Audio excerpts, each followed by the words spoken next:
For more than a year, Israeli troops were on the hunt for one man, the butcher of Khan Yunis, enemy number one of Israel, architect of the October 7 attack. Yahya Sinwar had disappeared in Gaza soon after masterminding Hamas's brutal October 7 attacks on Israel. For a year, he hid in tunnels under the densely populated Gaza Strip, along with a cadre of bodyguards and a human shield of hostages seized from Israel. Sinwar was described as a dead man walking by Israeli officials for months, but ultimately he met his end in a chance encounter with an Israeli patrol in southern Gaza.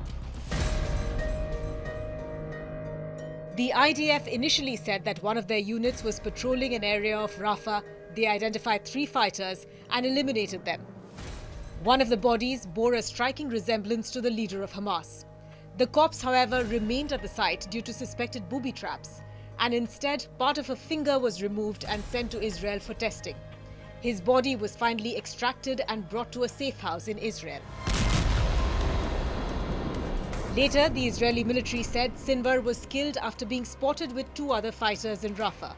Troops engaged the group, forcing Sinwar to flee alone into a bombed building. Israeli forces scanned the area with a drone and captured the final moments of Sinwar, caked in dust, his right arm amputated, throwing a stick at the drone in a final act of defiance. Today, the mastermind of this day of sheer evil is no more. Yahya Sinwar is dead. He was killed in Rafah by the brave soldiers of the Israel Defense Forces. While this is not the end of the war in Gaza, it's the beginning of the end. To the people of Gaza, I have a simple message. This war can end tomorrow. It can end if Hamas lays down its arms and returns our hostages. Hours later, Hamas confirmed that its leader was dead, but the group refused to release the remaining hostages until Israel ends its war on Gaza, withdraws from the territory and frees jailed Palestinians. إن هؤلاء الأسرى لن يعودوا لكم إلا بوقف العدوان على شعبنا في غزة والانسحاب الكامل منها وخروج أسرانا الأبطال من سجون الاحتلال. وإننا ماضون في نهج حماس.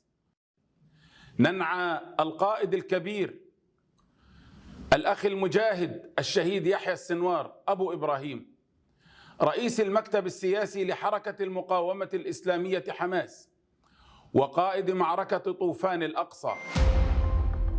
Sinwar is the 3rd top Hamas leader to be killed in the last few months, after Mohammed Deif and Ismail Haniyeh. But Sinwar's death will hit Hamas the hardest. Killing Sinwar was a major goal for Israel, but his end does not end the war in Gaza.